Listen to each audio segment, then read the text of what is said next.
서울의 한 식당. 배달 주문이 들어오자 잠시 뒤 배차가 이루어지며 조리를 시작하라는 안내 음성이 나옵니다. 조리 시작. 그런데 점점 피크 시간이 다가올수록 조리 대기 상태로 쌓이는 주문은 늘어갑니다. 폭설폭우로 날씨가 좋지 않을 때는 배차가 더 지연되는데 조리 시작 시점을 통제받다 보니 즉각 대응이 불가능한 상황이 자주 발생합니다. 일하는 인원은 한정적인데 제일 많이 쌓일 때는 26개까지도 쌓여갔어요. 조리가 다 끝날 때까지 배차되지 않는 경우도 늘어 배달 지연에 따른 주문 취소도 발생합니다. 30분 만에 여기서 출발했네요. 돈 더 주고 시켰는데 손님은 열이 받는 거죠. 감사합니다. 이럴 경우 나쁜 리뷰는 고스란히 점주 몫입니다. 배차도 안 되고 고객센터 통화도 안 되는 게 제일 답답해요. 손님도 피해를 보고 저희 업주도 피해를 보는 그런 악순환이 되는 것 같아요. 배달 시장이 역성장하자 배민과 쿠팡이츠 등 배달 앱들은 이용자 확보를 위해 소비자 부담은 낮추는 방향으로 요금제를 개편하고 있지만 점주 부담은 그대로여서 떼는 수수료, 세금이 너무 많다고 토로합니다. 수수료도 비싸고 광고비도 내야 되는데 저는 마진이 없어요. 그러면 어쩔 수 없이 1, 2천 원 올려야 되나? 라고 생각할 수밖에 없는 거죠. 배달의 민족 측은 조리 요청 후 취소권은 전액 보상하고 배차 지연은 1% 미만으로 관리하고 있다고 밝혔습니다. SBS 박예린입니다. 경기 양주에서 분식집을 운영하는 김영명 씨는 지난주 배달의 민족으로부터 전화를 받았습니다. 한집 배달, 배민원 귀찮은 가입 권유를 막아주겠다는 내용이었습니다. 네, 안녕하세요, 사장님. 배달의 민족에서 연락드렸습니다. 그런 권유 전화가 가셔가지고 저희가 아예 안 가게끔 조치를 취해드리고 있는데 좀 막아드릴까요, 사장님? 네, 막아주세요. 그런데 이틀 뒤 엉뚱하게 배민원에 가입됐다는 계약서가 날아왔습니다. 그다음에 제가 사인한 적도 없는 그 서류에 사인이 돼 있고 야권의 동의가 다 돼 있는 상태로 저한테 배민원 가입이 되었습니다라고. 계약서를 보면 평소 김 씨의 서명과는 다른데 김 씨에게 전화한 배민 협력업체 직원이 대리 서명한 걸로 드러났습니다.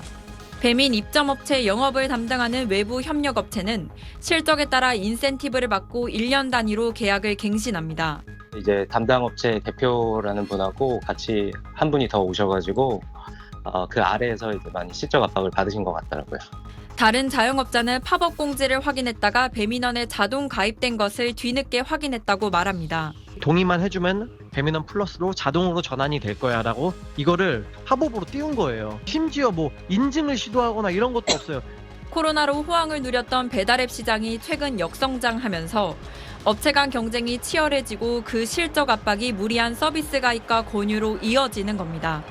우아한 형제들 측은 협력업체가 영업 할당량을 채우려 규정을 어긴 걸로 보인다며 해당 업체에 대한 제재와 함께 전 영업 직원을 대상으로 재교육을 하겠다고 밝혔습니다.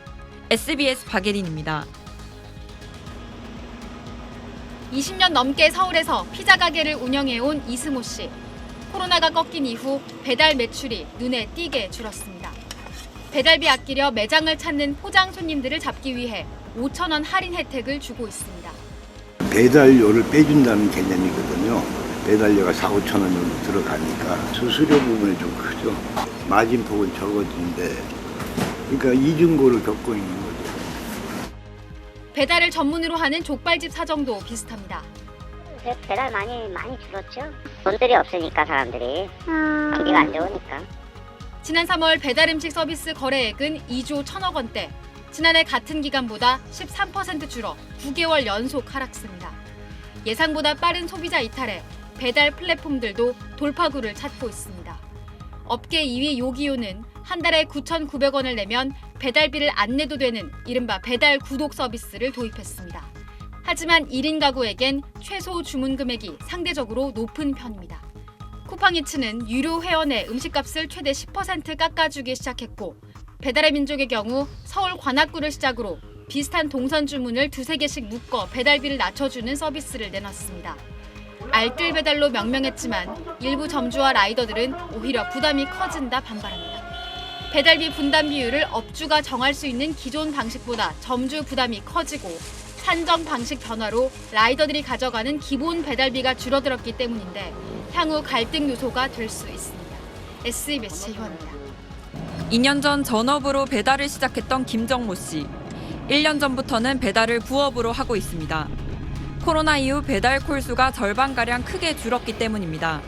저희가 피크 시간에 나가게 되면 40건 정도가 밀려 있었어요.